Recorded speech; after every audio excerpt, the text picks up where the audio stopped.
एक मित्र ने प्रश्न पूछा है कि क्या आप प्रतिकूल मनसीकार क्या होता है इसको डिटेल में समझा सकते हैं और इस प्रतिकूल मनसीकार का क्या संबंध है ध्यान से, विपश्यना से।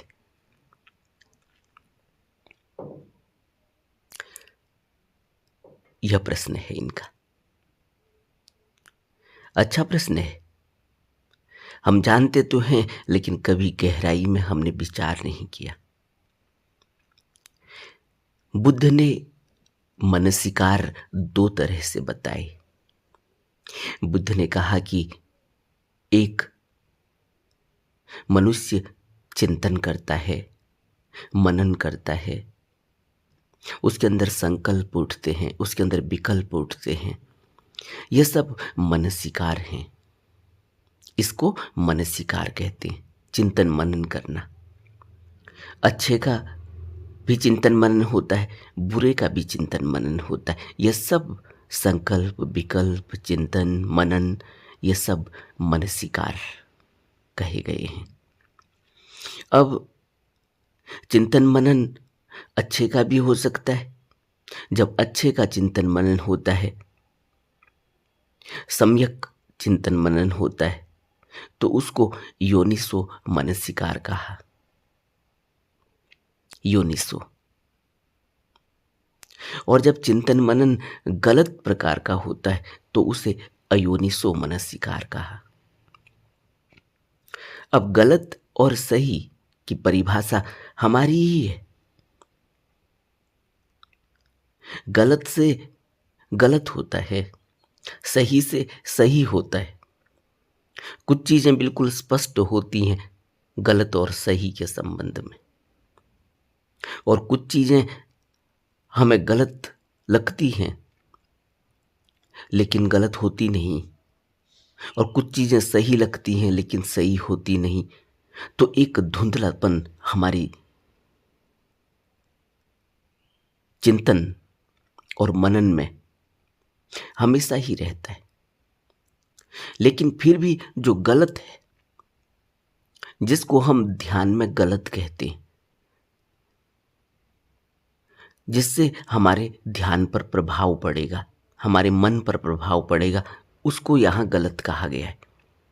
नहीं तो सही और गलत की परिभाषा में हम उलझ जाएंगे। गलत वह जो अभी हमारे ध्यान के लिए अनुकूल नहीं है। शराब पीना ध्यान के अनुकूल नहीं है, इसलिए गलत है। काम वासना ध्यान के अनुकूल नहीं है, क्योंकि वह नीचे को खींचती है, इसलिए अनुकूल नहीं है। यानी बुद्ध ने जो 5 प्रकार के हमें पंचशील के नियम दिए, उन नियमों में ध्यान के अनुकूल अगर उन नियमों का पालन किया जाए, वो ध्यान के अनुकूल ले जाते हैं, और अगर उनका पालन नहीं किया गया तो वो ध्यान के प्रतिकूल हो जाते हैं।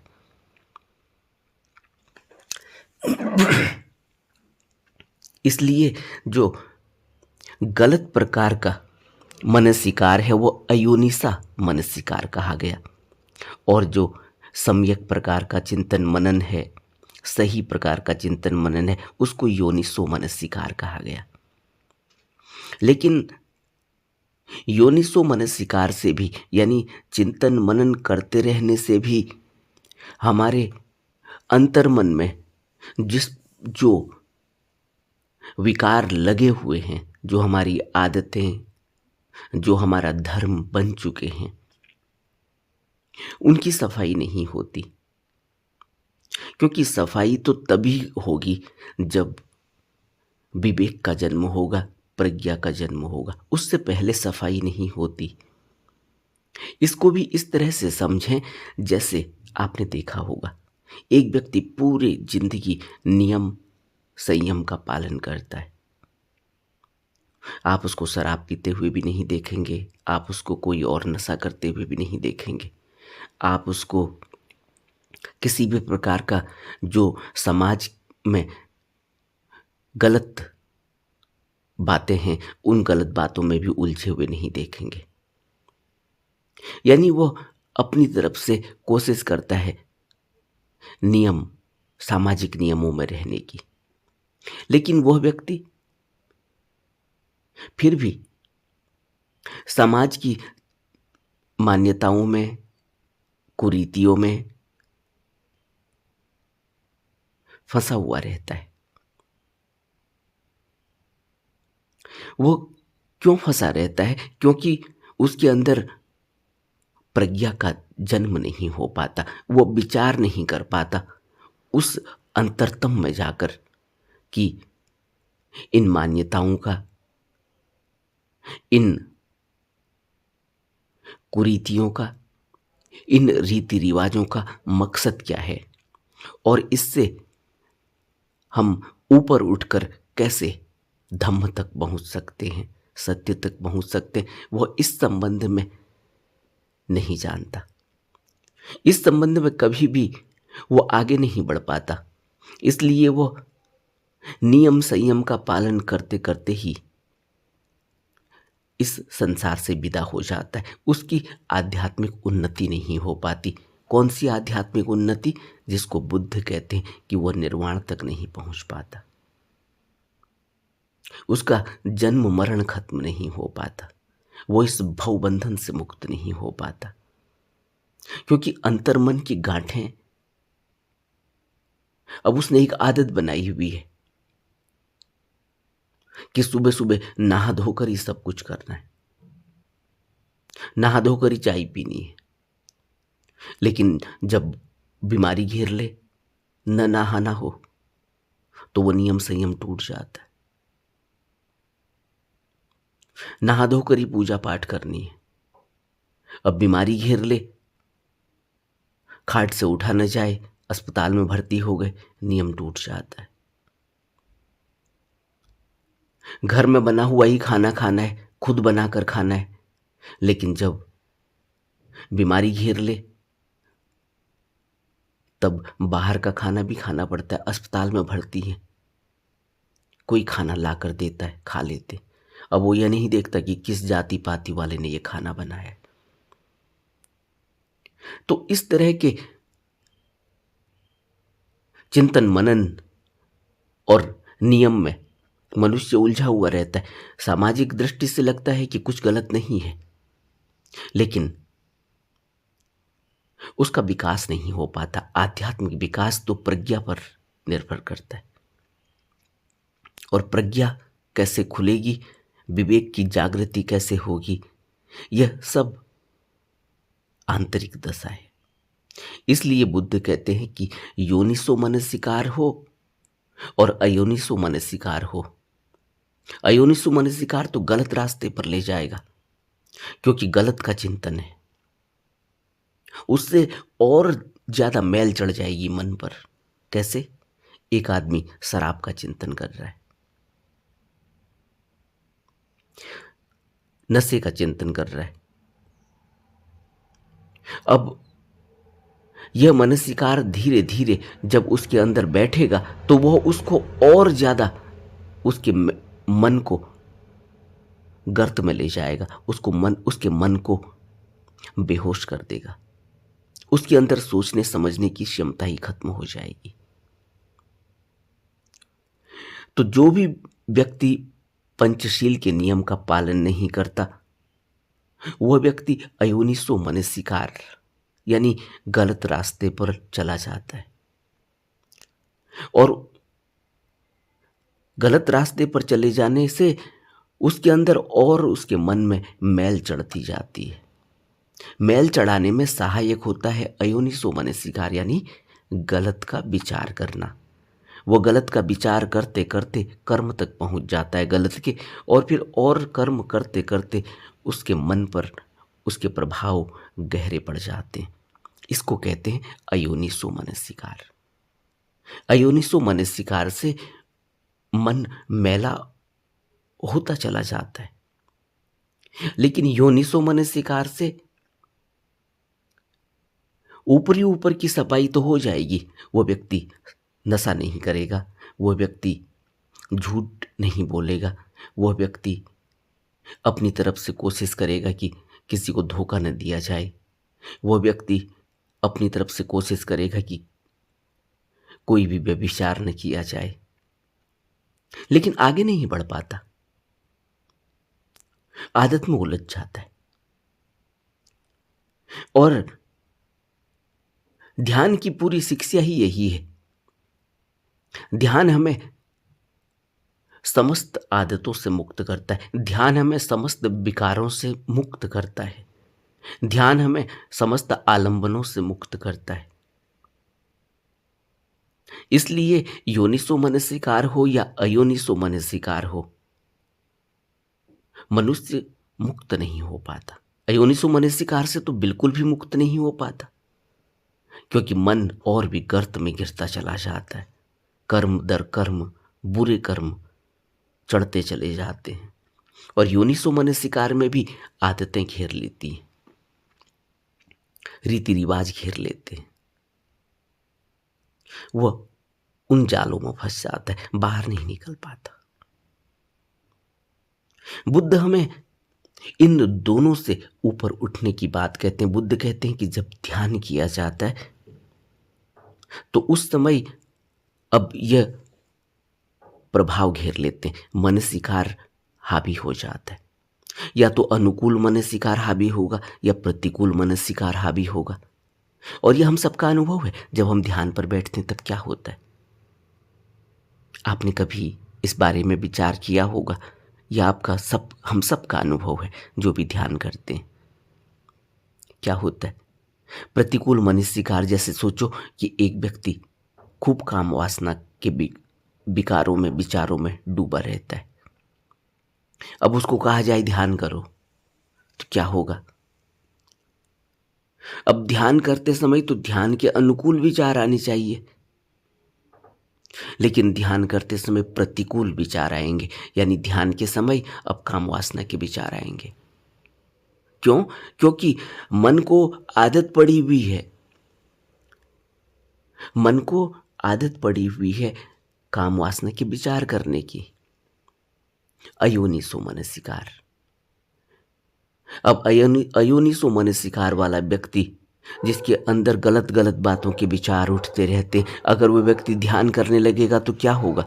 ध्यान करते समय प्रतिकूल मनसिकार हो जाएगा। यानी जो मन पर विचार उठते हैं जो वो कृत्य कर रहा है उसके बिल्कुल विपरीत होंगे। वो कृत्य तो कर रहा है ध्यान का, लेकिन विचार उठेंगे काम वासना के। और ये हम सबके साथ होता है, ये हम सबके साथ होता है। जब हम ध्यान करते हैं तो अनुकूल विचार नहीं उठते, प्रतिकूल विचार उठते हैं। जैसे काम वासना का ही अगर अनुकूल चिंतन चल रहा हो तो कैसे ध्यान लगेगा? तो क्या हुआ?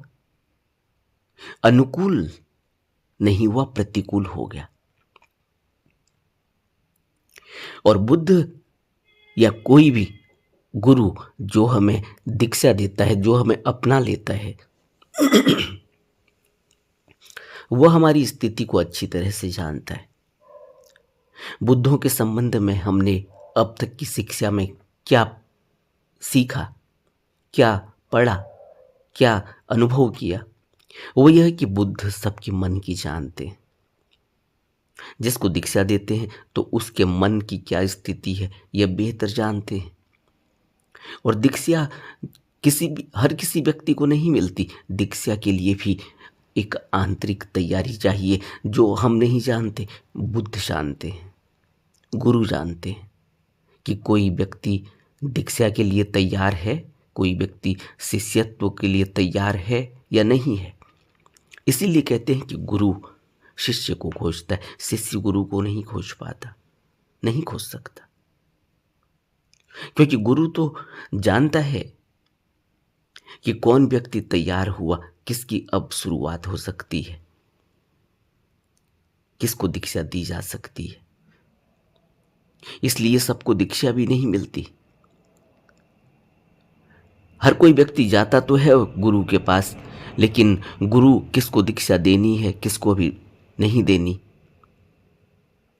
सब जानता है।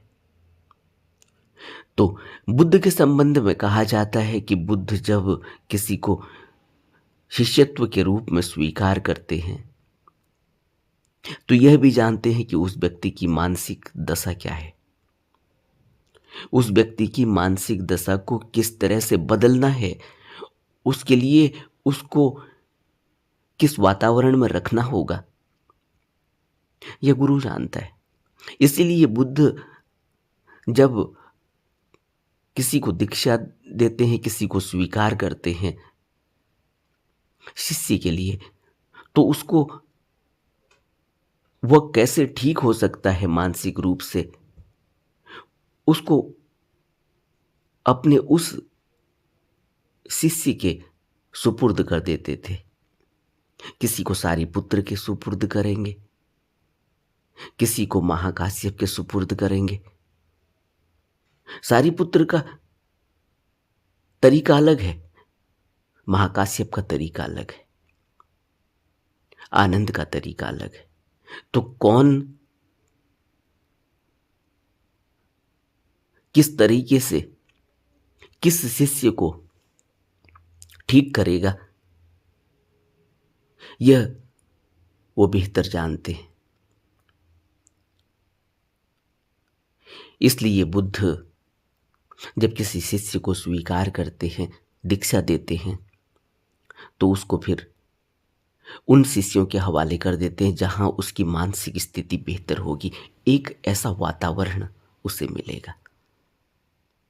बुद्ध के संबंध में एक बात हमने पढ़ी होगी जरूर बुद्ध की धम्मपद की गाथाओं में, कि जब नंद बुद्ध के साथ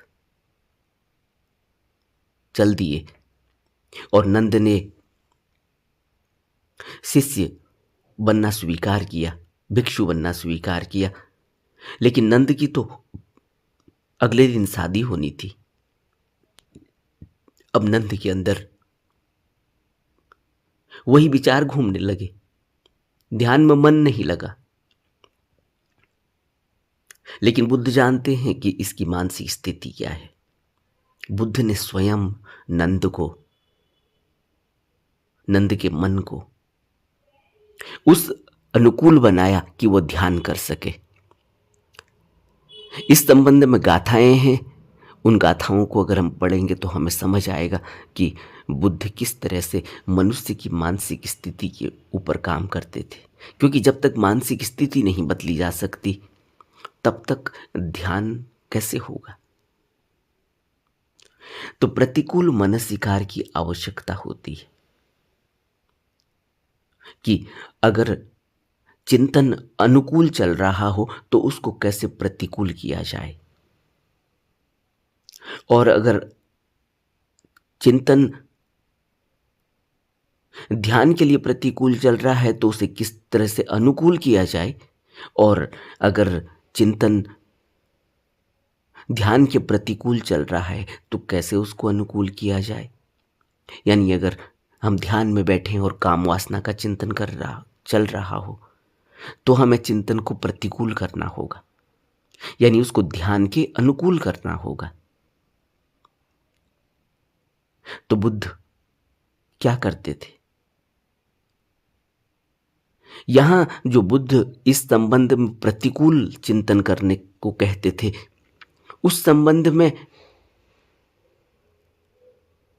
लोगों ने अपनी अपनी धारणाएं लिखी हैं, अपने अपने विचार लिखे हैं। वो ध्यानी शायद न रहे होंगे, इसलिए उन्होंने कहा कि बुद्ध तो नकारवादी हैं। क्योंकि बुद्ध कहेंगे कि अगर तुम ध्यान कर रहे हो और तुम्हारा अगर शरीर के प्रति अभी बहुत ज़्यादा राग है, अगर तुम शरीर को भोग लेना चाहते हो तो फिर तुम ध्यान नहीं कर पाओगे। इसलिए तुम्हें शरीर के प्रति प्रतिकूल भावना करनी होगी। शरीर के प्रति प्रतिकूल भावना क्या होगी कि इस शरीर की गंदगी को देखो कि इस शरीर में कितनी गंदगी है। शरीर में केस है, नख है, नाखून, लोम है, नसों का जाल है, हड्डी है, लहू है, मवाद है, लार है, पसीना है, मलमूत्र है, और क्या है इस शरीर में। बुद्ध हमें यह बताना चाह रहे हैं कि इस शरीर में गंदगी ही गंदगी है, और तुम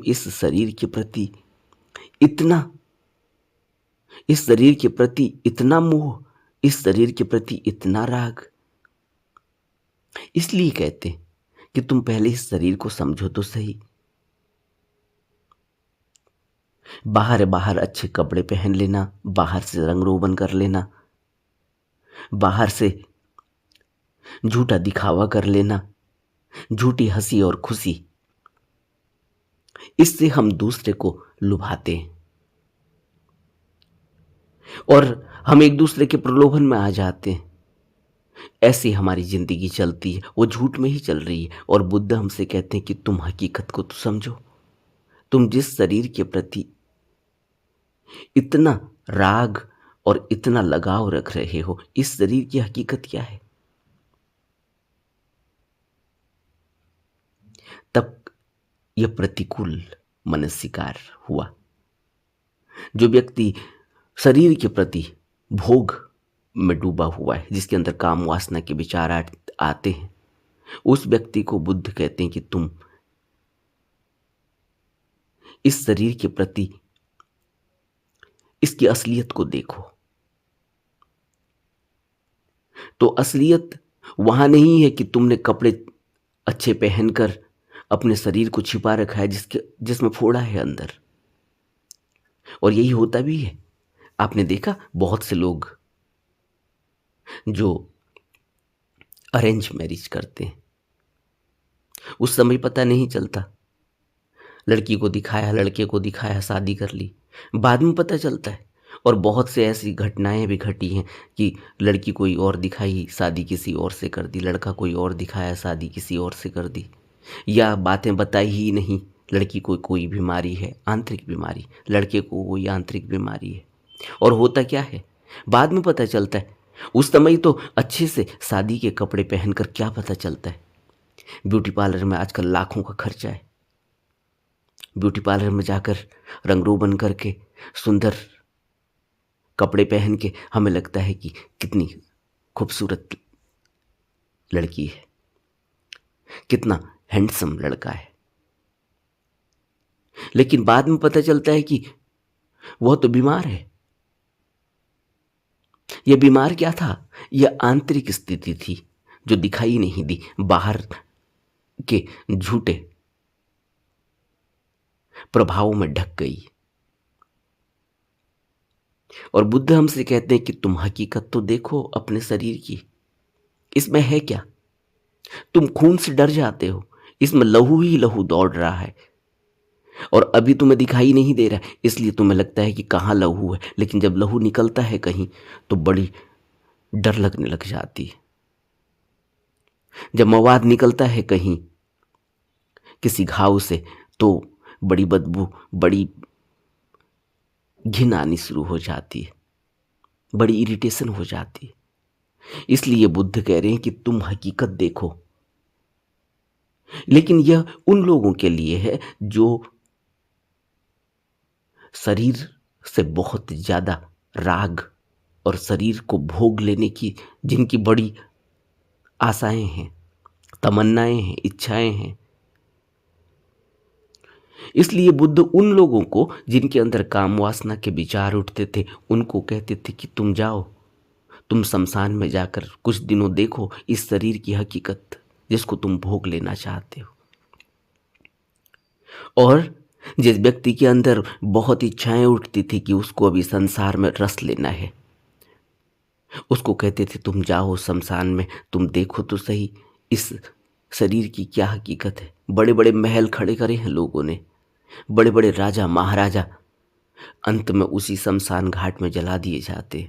और वो धुआं, वो लोग जो उनको जलाने के लिए आए हुए, उन लोगों की आंखों को अंधा करने में लगा हुआ है। उस धुएं से पूरे वातावरण में बदबू फैल गई है।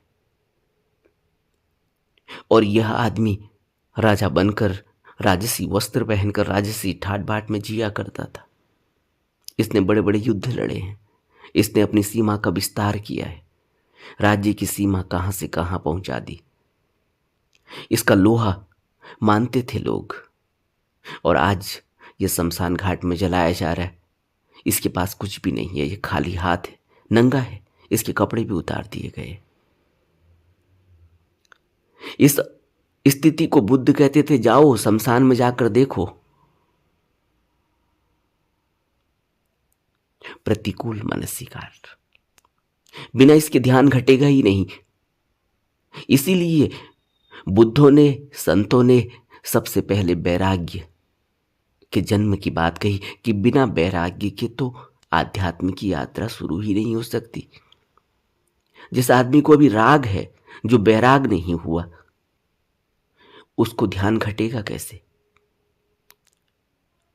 इसलिए जो इन्होंने प्रश्न पूछा है कि क्या है प्रतिकूल मानसिकार और क्या आवश्यकता है इसकी ध्यान के लिए, क्यों बुद्ध इतना जोर देते हैं प्रतिकूल मानसिकार पर, कि सबसे पहले अपने मन की अवस्था को देखना जरूरी है, फिर ध्यान के लिए अनुकूल बनाना जरूरी है, और ध्यान के लिए अनुकूल बनाने के लिए हमें उसको हकीकत दिखानी होगी। उसको झूठ में, उसको बाहरी दिखावे में, उसको छिपाकर रखने में हमारा कोई भला नहीं होगा। हमें उसको हकीकत दिखानी है, अपने मन को हकीकत दिखानी है, ताकि उसके विचार बदलें। और हकीकत तभी तो अंदर किसी के अंदर बैराग पैदा होता है, जब वो असलियत देखता है। किसी की मृत्यु के बाद बैराग, बुद्ध को किसी की मृत्यु को देखने के बाद बैराग पैदा हो गया कि क्या यही हकीकत है जीवन की? अगर यही हकीकत है जीवन की, तो फिर मौत के बाद क्या है? और अगर हमें मृत्यु को देखने के बाद भी बैराग पैदा नहीं हुआ है, तो हमारे लिए बुद्ध की शिक्षा में प्रतिकूल मानसिकार से हमें गुजरना होगा। और हम सभी को प्रतिकूल मानसिकार से गुजरना होता है। हम सभी को बुद्ध के बताए हुए तरीकों को अपनाना होता है। ये सब पर लागू होते हैं। ऐसा नहीं है ये किसी पर लागू होंगे, किसी पर नहीं होंगे, सब पर लागू होते हैं, क्योंकि काम वासना तो सब पर ही छाई रहती है, क्योंकि उससे संसार चल रहा है। झूठ सब पर छाया रहता है, दिखावा सब पर छाया रहता है। कौन ये बताता है कि मुझे कौन सी बीमारी है? कौन ये बताता है कि मेरा जीवन किस तरह से चल रहा है? हर आदमी तो यहाँ झूठी हंसी हंस रहा है। तभी तो बुद्ध कहते हैं, कैसी हंसी? तुम कौन सी हंसी की बात कर रहे हो? इस हंसी से तो तुम्हारा अच्छा नहीं होगा। तुम्हें पता ही है कि हकीकत क्या है। यही बातें हमें अपने जीवन में प्रतिकूल मानसिकार से समझनी है, ध्यान से पहले समझनी है। नमो बुद्धाय।